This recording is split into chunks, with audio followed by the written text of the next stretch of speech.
आज हम लोग सीखेंगे अध्याय 6 त्रिभुज यानी ट्रायंगल, इसको इंग्लिश में कहते हैं।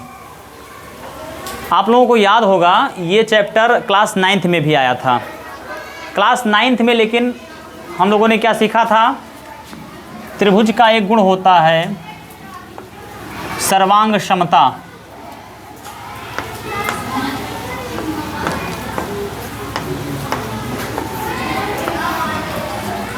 तो 9th में हम लोगों ने सर्वांग समता के बारे में पढ़ा था और 10th में हम लोग क्या पढ़ेंगे?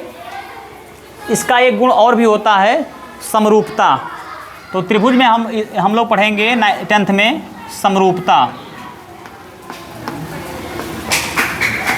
सबसे पहले तो इनमें अंतर समझ लेते हैं कि सर्वांग समता और समरूपता में अंतर क्या होता है।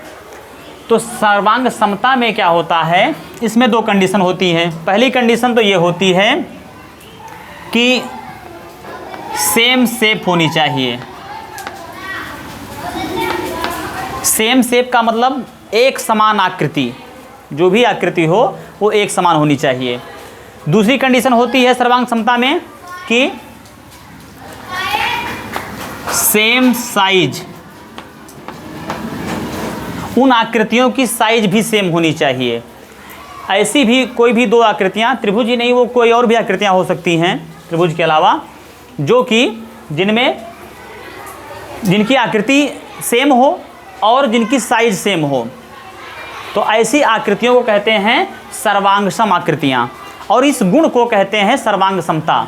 सेम शेप और सेम साइज, इस क्वालिटी को, इस गुण को कहते हैं, इस प्रॉपर्टी को कहते हैं सर्वांग समता। तो ये सर्वांग सम और सर्वांग समता में छोटा सा डिफरेंस है। सर्वांग सम का मतलब कि ऐसी आकृतियाँ जो सेम शेप और सेम साइज की हो, सर्वांग सम आकृतियाँ कहलाती हैं। और ऐसी आकृतियों के इस गुण को, सेम शेप और सेम साइज का जो एक गुण है, उस गुण को सर्वांग समता कहते हैं। अब इसमें जैसे आप उदाहरण स्वरूप अपनी हथेली को देख सकते हैं। आपके हाथों की हथेलियां हैं, ये दोनों सर्वांग सम हैं। देखिए, यदि इनको रखें तो एक दूसरे को ऐसे ढक लेती हैं, पूरी तरह से कवर कर लेती हैं। सेम शेप है, सेम साइज है। सेम शेप का मतलब इनकी आकृति सेम है। ऐसा नहीं कि किसी में 5 उंगली है तो किसी में 10 उंगली है, 5 इसमें भी है, 5 इसमें भी है। सेम साइज, दोनों हथेलियाँ आपकी बराबर हैं। तो इस प्रकार की आकृतियों को क्या कहते हैं? सर्वांग सम आकृतियाँ। और इस गुण को कहते हैं सर्वांग समता। जैसे हम लोग पढ़ रहे हैं त्रिभुज, तो त्रिभुज में देखिए, जैसे एक त्रिभुज दे दिया गया कि ये एक त्रिभुज है ए बी सी, एक त्रिभुज है। इस त्रिभुज के बराबर यानी सेम इसी की साइज का एक और त्रिभुज बना दिया गया, एक्स वाई जेड। अब देखिए, इसकी इन दोनों की आकृति भी एक जैसी है और इनकी साइज भी एक जैसी है, अर्थात ये सेम शेप और सेम साइज के हैं। तो ये दोनों क्या हैं? ये सर्वांग सम हैं। और सर्वांग सम को हम कैसे दर्शाते हैं, किस चिन्ह से? तो बराबर का चिन्ह लगाते हैं पहले और फिर इसके ऊपर ऐसे एक चिन्ह बना देते हैं। ये है सर्वांग समता का चिन्ह। तो हम कह सकते हैं कि यहाँ पर त्रिभुज ABC यानी ट्रायंगल ABC सर्वांग सम है XYZ के, त्रिभुज XYZ के, XYZ के।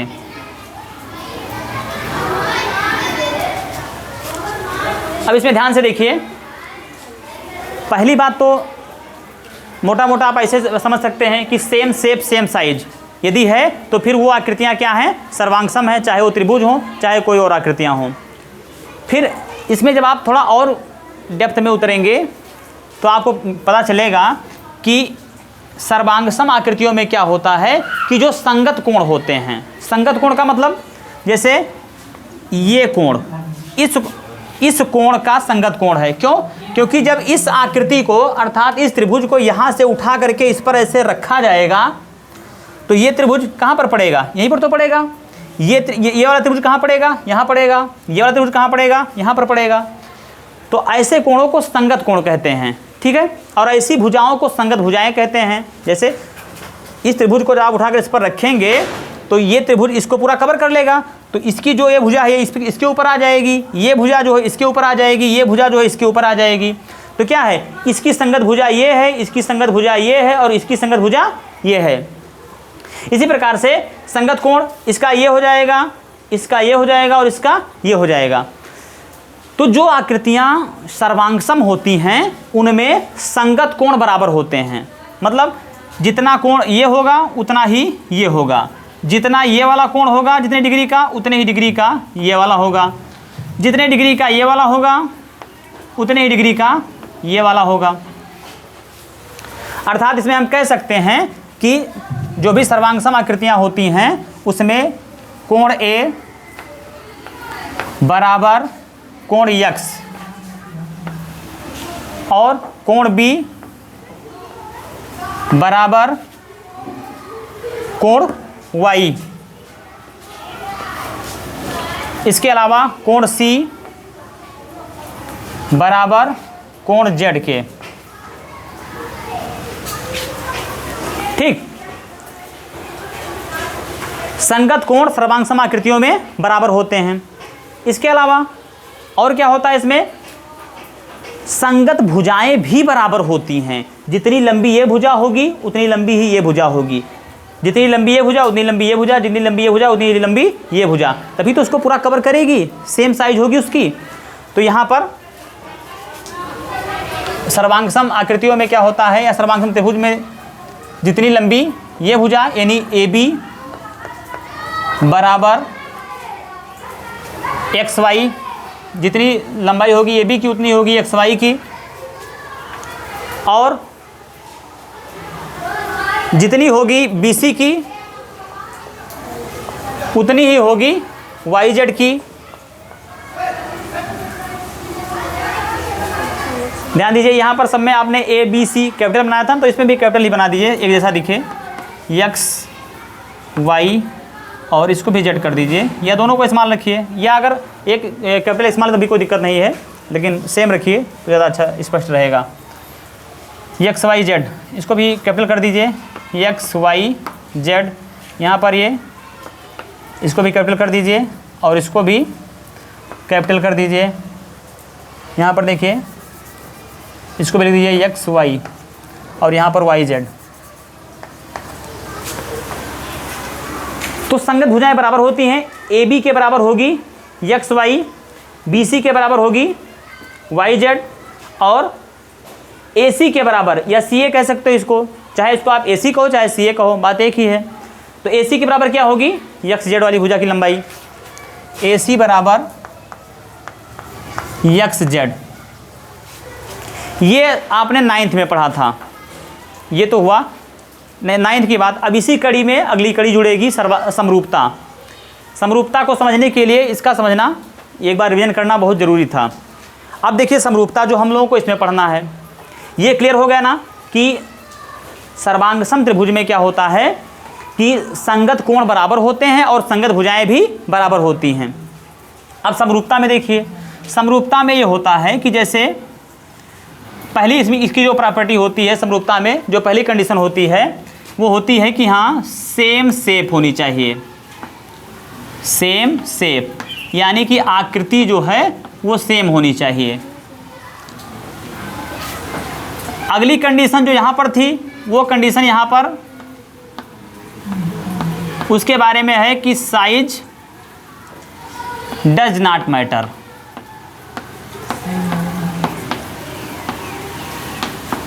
साइज डज नॉट मैटर यानी साइज का कोई मतलब नहीं है, साइज चाहे छोटी हो चाहे बड़ी हो।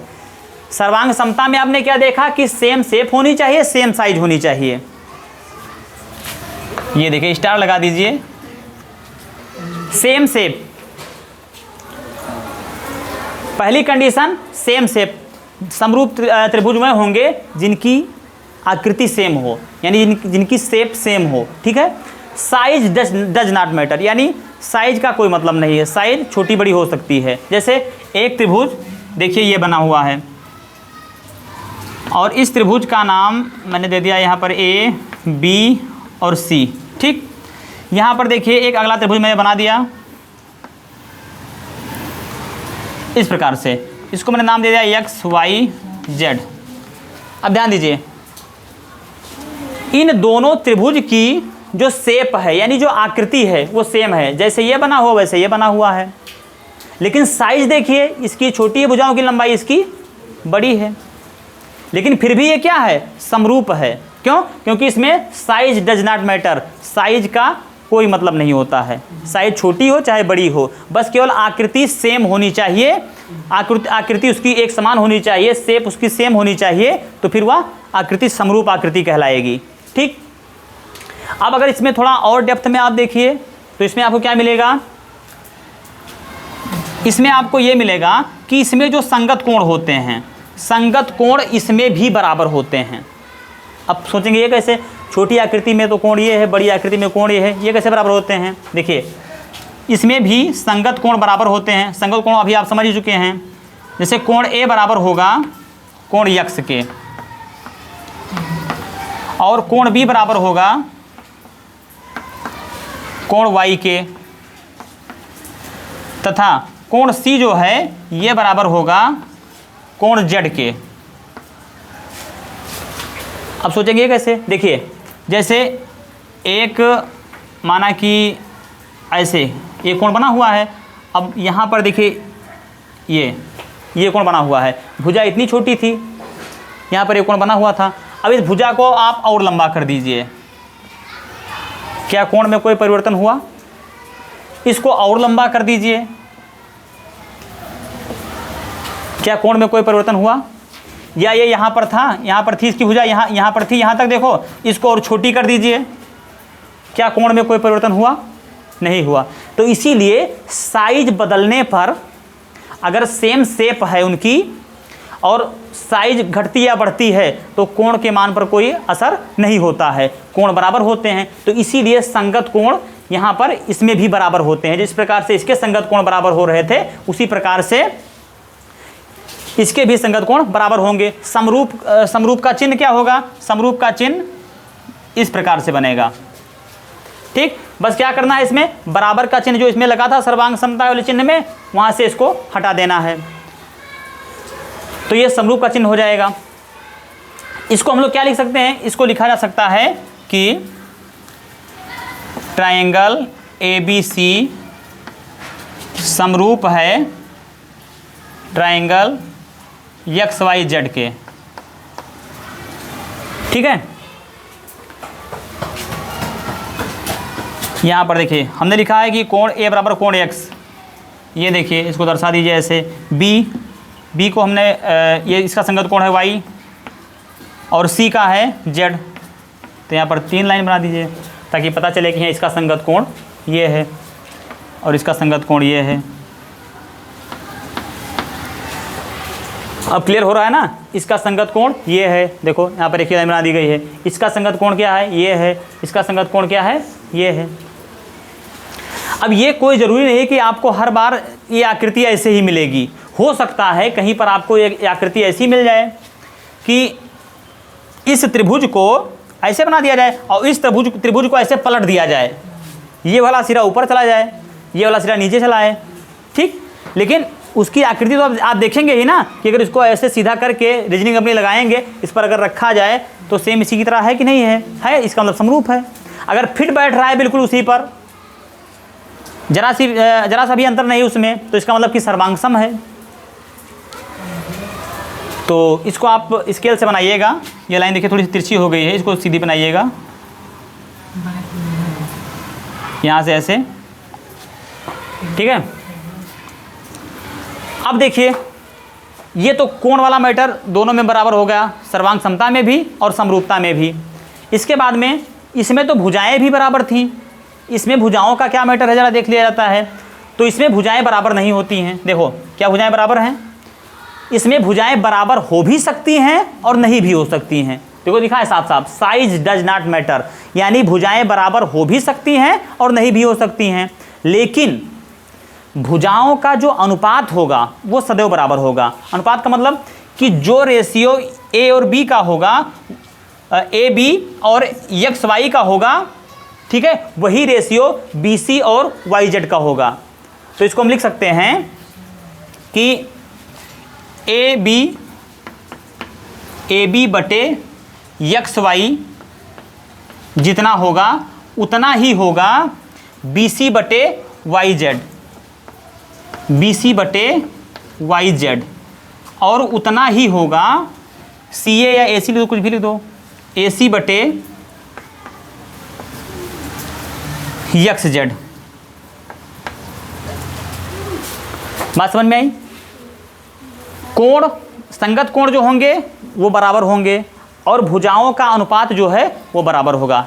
इसमें क्या होता था सर्वांग समता में कि कोण भी, संगत कोण बराबर होते थे, संगत भुजाएं बराबर होती थी। इसमें समरूपता में क्या है कि संगत कोण बराबर होंगे और संगत भुजाओं का अनुपात बराबर होगा।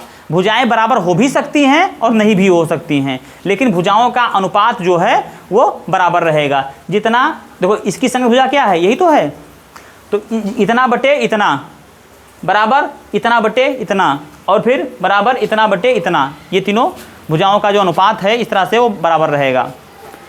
अब थोड़ा सा इसमें अंतर और समझ लीजिए सर्वांग समता और समरूपता में।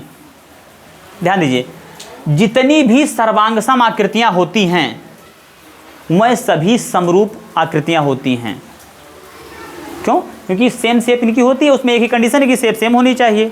तो देखो जितने भी हैं ये कोई भी आकृति ले लीजिए जो सर्वांगसम है वो समरूप होगी ही होगी निश्चित रूप से, उसमें कोई इब्बट नहीं है। और जो आकृतियां समरूप होती हैं वह सर्वांगसम हो भी सकती हैं और नहीं भी हो सकती हैं। अर्थात कुछ समरूप आकृतियां जो हैं वह सर्वांगसम भी होती हैं और कुछ समरूप आकृतियां ऐसी भी होती हैं जो कि सर्वांगसम नहीं होती हैं। क्यों? क्योंकि यहाँ पर देखिए ये दोनों त्रिभुज क्या है, समरूप तो है लेकिन सर्वांगसम नहीं है। लेकिन अगर इसी के साइज का एक और बना दिया जाता है यहाँ पर त्रिभुज, यहाँ पर इसकी साइज कम कर दी जाती, यहीं से ऐसे एक लाइन खींच दी जाती, तब क्या हो जाता, ये सर्वांगसम हो जाता, सर्वांगसम भी होता समरूप भी होता। तो ये सर्वांग समता और समरूपता में डिफरेंस है। अब इसी पर आधारित क्वेश्चन हम लोग सॉल्व करेंगे इसमें, तो इसको आप लोग कॉपी में नोट कर लीजिएगा अच्छे से और फिर ये इन पॉइंट्स को ध्यान रखिएगा, तो फिर ये सवाल ये चैप्टर जो है बहुत आसान लगेगा। ठीक है? और अगर ये आप नहीं समझोगे, ये अगर एक बार में समझ में ना आए तो वीडियो दोबारा देख लीजिएगा। ठीक है? अगर इसमें कहीं कोई गलती करोगे, ये कॉन्सेप्ट आपका क्लियर नहीं होगा, तो फिर आप आगे क्वेश्चन में फंसेंगे। तो इतना ध्यान रखिएगा। सर्वांग समता में क्या होता है, संगत कोण और संगत भुजाएं बराबर होती हैं। समरूपता में क्या होता है, संगत कोण बराबर होते हैं और संगत भुजाओं का अनुपात बराबर होता है। अर्थात इसमें संगत कोण बराबर होते हैं और संगत भुजाएं जो है समानुपाती होती हैं समरूपता में, ऐसा भी कहा जा सकता है। इसके अलावा मोटा मोटा अगर देखना है आपको, कोण और वो उतना डेप्थ में नहीं जाना है, तो क्या करेंगे, सेम शेप सेम साइज होती है सर्वांग समता में, और समरूपता में क्या होता है, सेम शेप और size does not matter, size का कोई मतलब नहीं। ठीक, बस केवल शेप सेम होनी चाहिए। इसके अलावा समरूपता क्या है, समरूपता एक प्रॉपर्टी है। सेम शेप, ऐसी आकृतियाँ जिनमें ऐसी कोई भी फिगर, ट्रायंगल हो या कोई भी और हो, आपका वर्ग है, आयत है, जो भी है, उनकी आकृति जो है वो सेम होनी चाहिए, साइज चाहे जो हो छोटी बड़ी। तो इस गुण को क्या कहते हैं, समरूपता कहते हैं। और ऐसी आकृतियों को जो सेम शेप की होती हैं उनको समरूप आकृतियां कहते हैं। अब इसी पर आधारित है प्रश्नावली 6.1, उसको हम लोग सॉल्व करते हैं। अब हम लोग देखते हैं प्रश्नावली 6.1 में पहले प्रश्न का पहला पार्ट लिखा है। पहले प्रश्न में निर्देश दिया गया है कि कोष्ठकों में दिए शब्दों में से सही शब्दों का प्रयोग करते हुए रिक्त स्थानों को भरिए। पहला पार्ट इसका दिया गया है कि सभी वृत्त होते हैं, ब्रैकेट में लिखा है सर्वांगसम कामा समरूप, सर्वांगसम होते हैं कि समरूप होते हैं। तो सभी वृत्त समरूप होते हैं। क्यों? क्योंकि देखिए कुछ वृत्त ऐसे भी होंगे, कुछ ऐसे भी होंगे, कुछ ऐसे भी होंगे, कुछ ऐसे भी होंगे। तो देखिए सर्वांग समता में क्या है कि सेम शेप होनी चाहिए, सेम साइज होनी चाहिए। तो बात सभी वृत्त की जा रही है, तो सभी वृत्त की साइज तो सेम है नहीं। तो साइज अगर सेम नहीं तो इसका मतलब कि ये सर्वांगसम है नहीं। समरूपता में क्या है, बस केवल सेम शेप होनी चाहिए, size does not matter, size कुछ भी हो। तो देखिए इनकी आकृतियाँ सबकी सेम हैं और साइज तो नहीं सेम है, तो साइज का कोई मतलब ही नहीं है। तो इसका मतलब क्या हुआ कि सभी वृत्त क्या होते हैं, समरूप होते हैं। तो इसमें भर देंगे समरूप। अगला देखिए, अगला पार्ट है पहले का,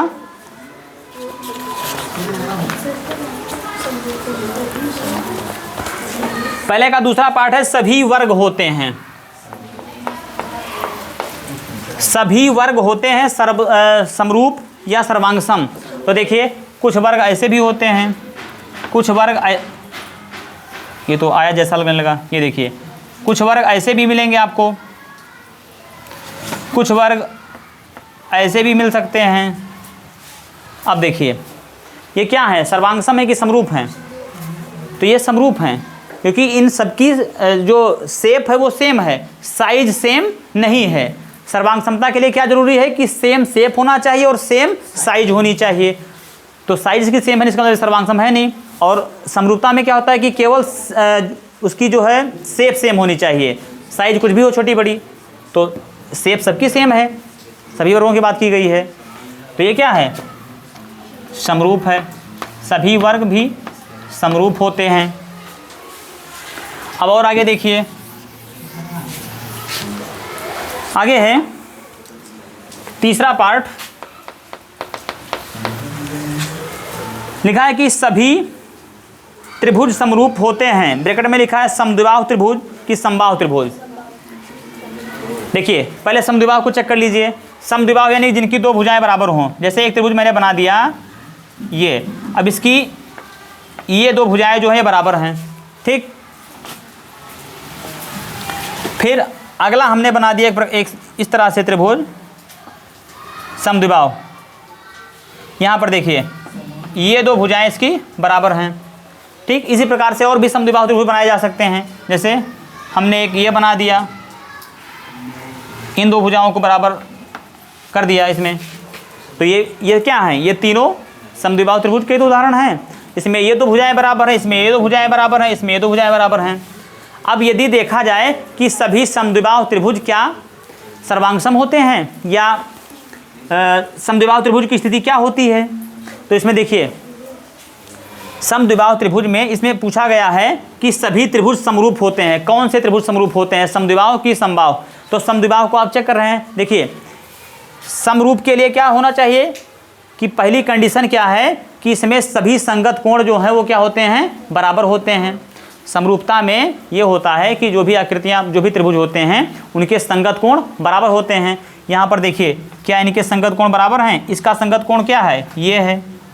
अब देखिए यहाँ पर ये जो कोण बन रहा है ये कम डिग्री का बन रहा है, क्यों, क्योंकि कम खुल रहा है। यहाँ पर देखिए ये ज़्यादा सीधा है, यहाँ पर कोण ज़्यादा डिग्री का बन रहा है, तो कोण ही बराबर नहीं है, पहली कंडीशन ही नहीं फॉलो कर रहा है। यहाँ पर देखिए यहाँ पर कोण और कम डिग्री का बन रहा है। तो सब में जितने भी समद्विबाहु त्रिभुज होते हैं उनमें क्या है कि कोण समान होते नहीं हैं। और इसमें क्या है, समरूपता में पहली कसौटी ही यही है कि हाँ संगत कोण बराबर होने चाहिए। तो बराबर नहीं, जब पहले ही कंडीशन को नहीं फॉलो कर रहा है, इसका मतलब क्या है कि समद्विबाहु त्रिभुज जो है वो तो समरूप हो नहीं सकता है। अगला बताया गया है समबाहु त्रिभुज। तो समबाहु त्रिभुज में क्या होता है कि जिसकी सभी भुजाएं बराबर होती हैं, ठीक। ये देखिए,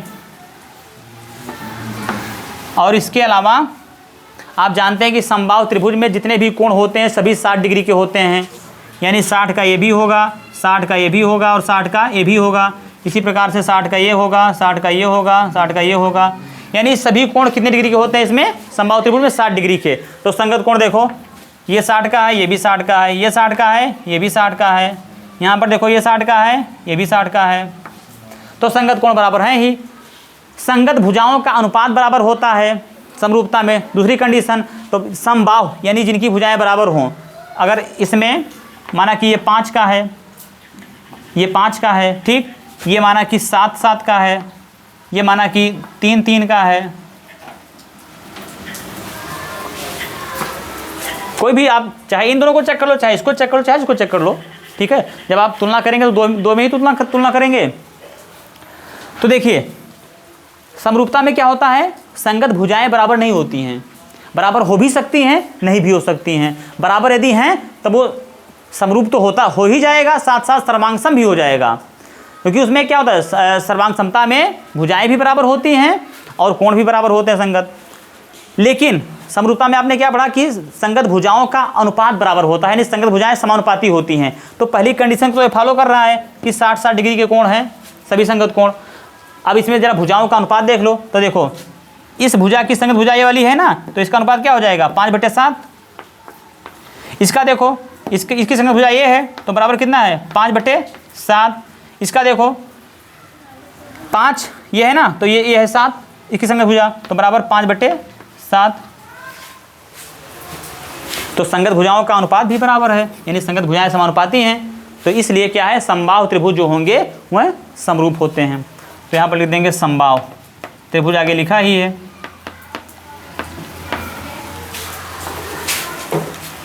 अब और आगे देखते हैं चौथे पार्ट में क्या है। तो चौथे पार्ट में है भुजाओं की समान संख्या वाले दो बहुभुज समरूप होते हैं यदि उनके संगत कोण बराबर हों। अब ये तो थियरी में ही आपको भी पता चल गया है, संगत कोण यदि उनके बराबर हों तथा उनकी संगत भुजाएं समानुपाती हों। आगे उसमें लिखा है, ब्रैकेट में वही भर दीजिए। समरूपता में क्या है, भुजाएं बराबर होने की तो कोई बात है नहीं, हो भी सकती हैं नहीं भी हो सकती हैं। समानुपाती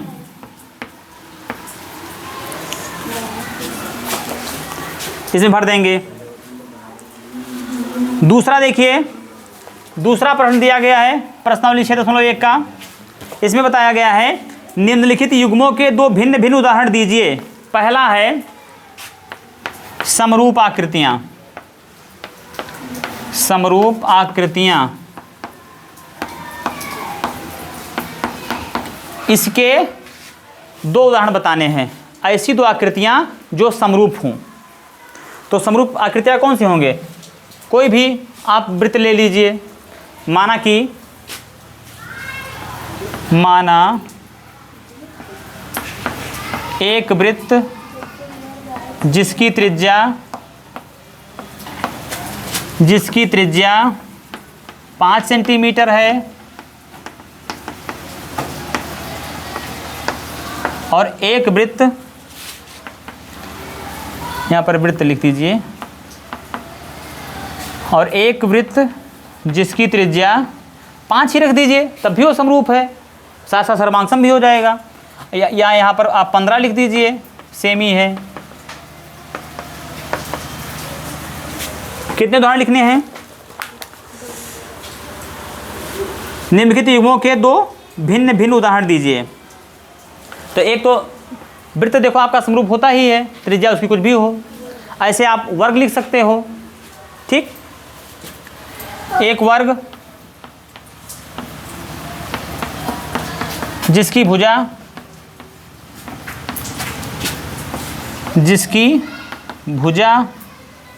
3 सेंटीमीटर हो, कुछ भी लिख सकते हो यहाँ पर है। और एक वर्ग और जिसकी भुजा 4 सेंटीमीटर कर दीजिए, 4 सेंटीमीटर है। तो ये क्या हो जाएंगे, समरूप हैं, क्योंकि भुजाएं तो घटेंगी बढ़ेंगी, आकृति तो उसकी सेम रहेगी ना। कोई भी वर्ग ले लीजिए। और वृत्त ऐसे है, त्रिज्या चाहे नहीं घटे बढ़े, है तो समरूप ही ना। तो इस प्रकार से समरूप आकृतियों के उदाहरण हो गए। अब है दूसरा, ऐसी आकृतियां जो समरूप नहीं हैं। दूसरे क्वेश्चन का दूसरा पार्ट, ऐसी आकृतियां जो समरूप नहीं हैं। तो समरूप कौन कौन सी नहीं है, जैसे देखो एक वृत्त और एक वर्ग लिख दीजिए। एक वृत्त और एक वर्ग समरूप है ही नहीं। क्यों, क्योंकि वृत्त गोलाकार होता है, वर्ग चौकोर बनेगा, तो उनकी शेप ही नहीं सेम है, तो कहाँ से वह समरूप हो जाएंगे। और ऐसे आप एक उदाहरण और लिख सकते हैं इसमें, जैसे एक त्रिभुज और एक आयत। एक त्रिभुज लिख दीजिए और एक आयत। एक त्रिभुज और एक आयत, क्योंकि त्रिभुज में 3 भुजाएं हैं, आयत में 4 भुजाएं हैं, तो इसकी शेप जो है वो सेम है ही नहीं। अब इसी प्रकार से तीसरा क्वेश्चन है, और ये दोनों आकृतियां समरूप हैं या नहीं। तो सीधी सी बात है, समरूप नहीं है। क्यों? क्योंकि यहाँ पर देखिए समरूपता में क्या है कि संगत कोण बराबर होते हैं, पहली बात। दूसरी बात, संगत भुजाओं का अनुपात बराबर होता है, यानी संगत भुजाएं समानुपाती होती हैं। तो इसमें जो दिया गया है, देखो ये दिया गया है 1.5 सेंटीमीटर का। अच्छा, 1.5 सेंटीमीटर का ये है, ये समचतुर्भुज बनाया गया है, एक और बनाया गया है। तो ये है 1.5, ये भी 1.5, इसी प्रकार से ये भी 1.5 ये भी है, और दूसरे में दिया गया है 3 सेंटीमीटर। तो ये है 3 सेंटीमीटर का, ये भी 3 और ये भी 3। ठीक, तो अगर इनका पहली कंडीशन पर पहले देखिए, पहली कंडीशन क्या है कि संगत कोण बराबर होने चाहिए। इसका संगत कोण क्या है? ये वाला है। यहाँ पर देखिए 90 डिग्री का बन रहा है, यहाँ पर देखिए यहाँ पर इस तरह से बन रहा है। यहाँ पर कोण देखिए, यहाँ पर 90 का बन रहा है और यहाँ पर 90 से कम का बन रहा है, क्योंकि अगर 90 का बनता तब ये भी इधर की तरह बिल्कुल ऐसे रहता। तो यहाँ पर ये कहीं 90 का बन रहा है? नहीं बन रहा है, 90 से कम का बन रहा है। यहाँ पर समकोण बन रहा है, यहाँ पर न्यून कोण बन रहा है। तो पहली कंडीशन को नहीं फॉलो कर रहा है, ये संगत कोण ही इसके बराबर नहीं है। तो इसका मतलब साफ साफ कि हाँ ये समरूप नहीं है। दूसरी कंडीशन को यदि आप देखें कि संगत भुजाओं का अनुपात बराबर होना चाहिए, तो इसके बराबर ये होना चाहिए। देखो ये 1.5/3 यानी कि 1.5/3 बराबर ये होना चाहिए इसकी संगत भुजा के बराबर। तो 1.5/3 बराबर 1.5/3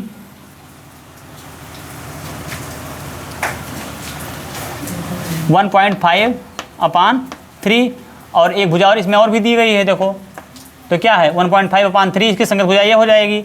इसकी संगत भुजा ये हमने लिख दिया, इसकी संगत भुजा ये, इसकी ये और इसकी ये। तो 1.5/3 संगत भुजाओं का अनुपात तो बराबर है। क्यों? देखो 1.5 × 1.5 1.5 दूना 3, 1.5 × 1.5 1.5 दूना 3, 1.5 × 1.5 1.5 दूना 3, ऐसे भी आप देख सकते हो 1.5 × 1.5 1.5 दूना 3। संगत भुजाओं का अनुपात तो बराबर है, अर्थात संगत भुजाएं जो है वो समानुपाती हैं, लेकिन दोनों कंडीशन मैच करनी चाहिए ना। पहली कंडीशन क्या है कि संगत कोण बराबर होने चाहिए, जो कि मैच ही नहीं कर रहा है। तो इसलिए क्या है, ये दोनों आकृतियां समरूप नहीं हैं। तो लिख देंगे कि ये चतुर्भुज समरूप नहीं है, ये चतुर्भुज समरूप नहीं है।